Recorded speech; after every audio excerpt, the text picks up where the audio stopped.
metade, outro um caminho e outra metade por outro. Mas depois eu me dei conta que não, que era isso mesmo. Bom, não existe acaso.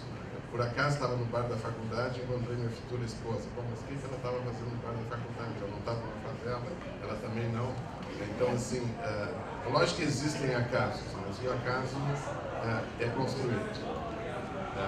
E, ao mesmo tempo, embora a gente acabe reconstruindo, de um certo modo, existe uma sequência, existe uma certa lógica no que a gente faz.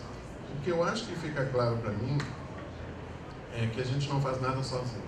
Embora a atividade acadêmica, principalmente a nossa área, seja considerada muito individual, não existe um Lattes coletivo, o Lattes é de cada um. O Lattes, no fundo, é um Lattes que está se relacionando com pessoas, com instituições, e ninguém faz nada sozinho, as pessoas só existem dentro de grupos, comunidades, etc. Então, eu gostaria de começar com o primeiro grupo de referência, que é, obviamente, a família. Meus pais, os dois são falecidos já, os dois nasceram em Berlim, os dois eram judeus alemães, e com o nazismo eles tiveram que sair. Meu pai vinha de uma família que estava desde a Idade Média na Alemanha, eram judeus muito assimilados. A minha mãe veio de uma família que os pais dela criança tinham migrado da Polônia para a Alemanha, mas como os pais dela eram poloneses, ela não tinha nacionalidade alemã, e eles eram um pouco mais religiosos. Então a família do meu pai veio para Porto Alegre, achava que Porto Alegre era mais europeu, chegaram no mês quente, acharam meio estranho, e a minha mãe fugiu para a Inglaterra, os pais dela morreram em campos de concentração, e da Inglaterra veio para o Brasil. Meus pais tinham se conhecido muito jovem na Alemanha, tiveram uma paixão fulminante, por acaso se conheceram no cinema, e meu pai conseguiu trazer a minha mãe para o Brasil. Então era uma família assim, que tinha algumas coisas que eram importantes e outras não eram importantes. Isso aparecia assim, muito claramente em que tipo de dinheiro era possível conseguir. Então, assim, tirar dinheiro do meu pai para comprar Coca-Cola era ter perdido, ia dizer tomar água. Agora, tirar do meu pai dinheiro para comprar uma enciclopédia britânica de luxo era a coisa mais fácil do mundo. 5 minutos eu convencia ele. Então, assim, tinha coisas que eram mais valorizadas e, embora meu pai não tenha estudado em universidade, ele valorizava muito a atividade intelectual. Então, uma casa, assim, que se lia muito, se discutia muito e tinha uma profunda desconfiança em relação a qualquer tipo de pessoa que se considerasse autoridade política, econômica, seja lá que for, até quase um deboche, a não ser que essa pessoa fosse inteligente, culta, algo assim. Isso, sim, era algo que era valorizado. O meu avô, o pai do meu pai, que eu conheci, ele morreu quando eu tinha 10 anos de idade, ele era escritor por profissão. Ele escrevia com um pseudônimo que chamava Rideamos, que significa em latim vamos rir, e ele escrevia, além de poesias, ele escrevia letras de opereta, que são passadas até hoje na Alemanha, na Áustria, nos Estados Unidos, e geram direitos autorais. Eu ganho um pouquinho desse quando convidar a Bela para uma janta que eu tinha. Eu sou muito grato a ele. Então, havia isso. A minha avó, a esposa dele, era uma espécie assim de historiadora, ou arqueóloga, antropóloga, sugêneres, e ela juntou todo o material da história da família na Alemanha.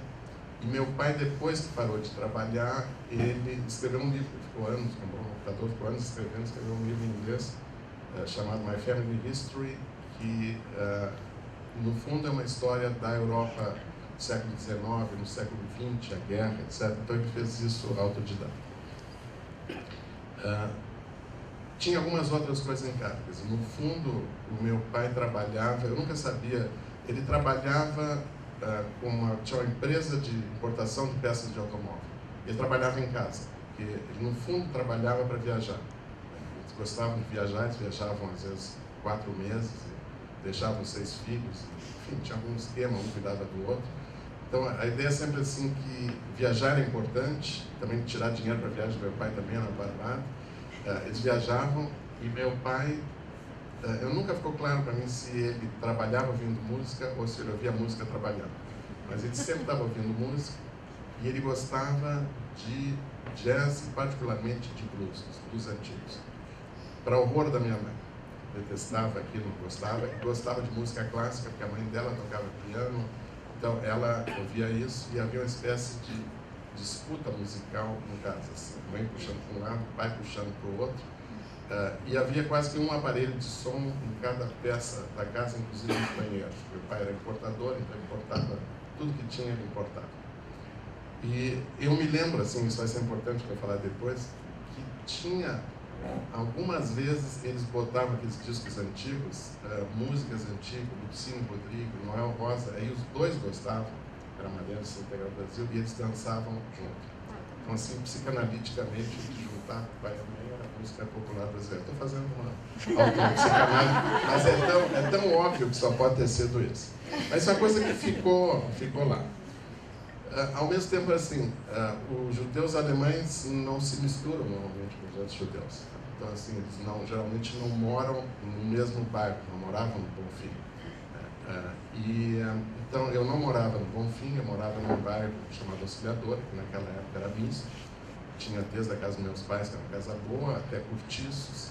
E ficava num bairro que hoje é muito aristocrático, que se chama Montserrat. Naquela época eu chamava Montserrat, e era uma boca braba mesmo. E eu tinha que ir lá porque eu tinha aula de inglês, como língua sempre era importante. Línguas era uma coisa fundamental. Então, assim, se falavam 3 línguas simultaneamente em casa. Português, principalmente com empregados, etc., entre nós. Meus pais só falavam alemão com a gente, e num certo momento eles decidiram só falar inglês. E a gente ganhava 1 pila, não sei se era cruzeiro, o que era, por dia, se a gente só falasse inglês o tempo todo. E a gente tinha aula de inglês, em geral, com religiosos protestantes. Com lugar com um pastor batista, depois de um luterano. Então eu subia Monte Serrat, porque lá em cima tinha o Colégio Concórdia. Então, eu não morava no bairro judaico, e também meus pais decidiram não me colocar no colégio israelita, porque eles achavam que não era bom. Então eu estudava no Colégio Farroupilha. Farroupilha não tinha nada, era um antigo colégio alemão, que com a Revolução de 30 teve que mudar o nome, escolheu o Pedro de Mestre Gaúcho Colégio Farroupilha.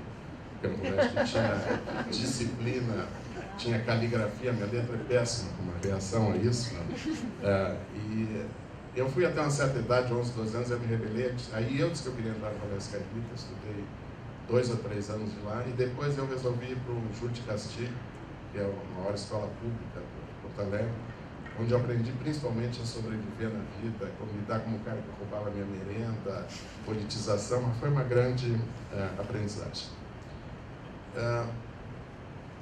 O meu pai sempre quis que um dos filhos fosse tenista, porque jogava tênis. E ele fracassou comigo, ele fracassou em tudo que ele podia tentar, ele tentava muito. Mas ele conseguiu que o meu irmão mais moço fosse campeão infantil de tênis. Mas comigo não. E a minha mãe queria que um dos filhos fosse engenheiro, ela achava que era uma profissão sólida. De novo, esse irmão mais moço estudou, entrou na engenharia, ficou um semestre, e depois ele queria fazer ciências sociais, minha mãe disse, não, chega, ele foi fazer jornalismo. Bom, então quando eu cheguei na época de estudar, eu resolvi fazer ciências sociais, para um susto, meus pais, o que eu ia fazer com isso. Mas eles disseram, quem sabe você faz também ciências econômicas? Eu falei, tudo bem. Aí eu resolvi fazer os dois. E era um período assim, entrei na universidade em 1964 e um mês depois teve o golpe. Pegou todo mundo sobre a vida. E o ambiente que havia assim, nas ciências sociais era de algumas coisas clássicas. Então, assim, tinha grandes questões naquela época.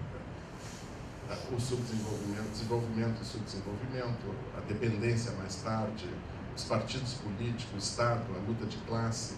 E havia grandes esquemas.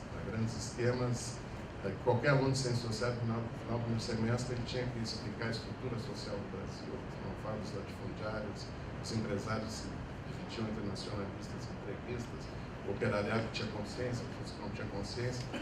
E aquilo me incomodava um pouco, como eu não gostava de matemática, e os teoremas matemáticos terminavam no final como queríamos demonstrar.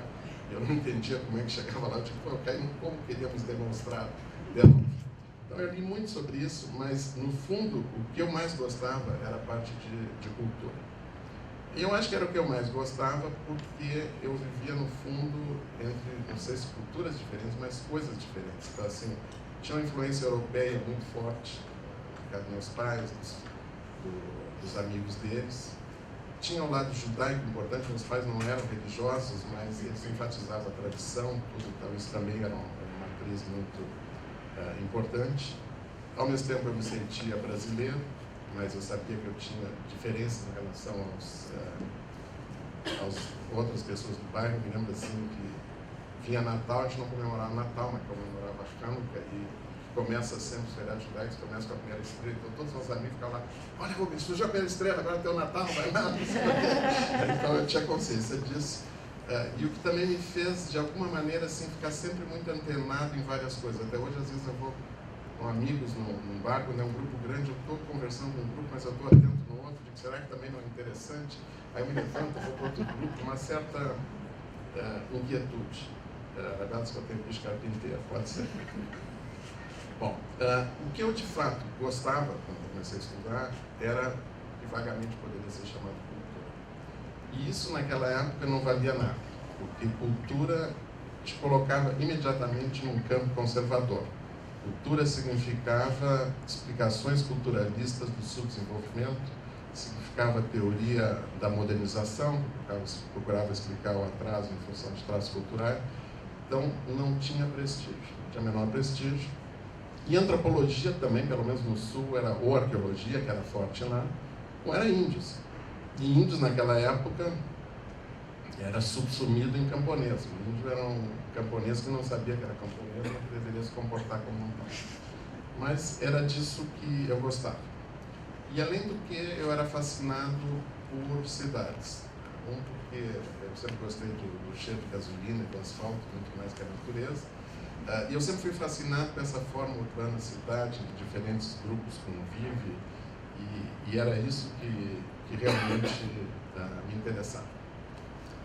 Ao mesmo tempo, para ganhar vida, além de fazer os dois cursos, eu, a partir do segundo ano da faculdade, comecei a dar aula. Fui convidado pelo cara que tinha sido professor meu no colégio israelita, ele foi o diretor, e ele me convidou para dar aula numa disciplina chamada Cultura Hebraica, que era basicamente História Judaica.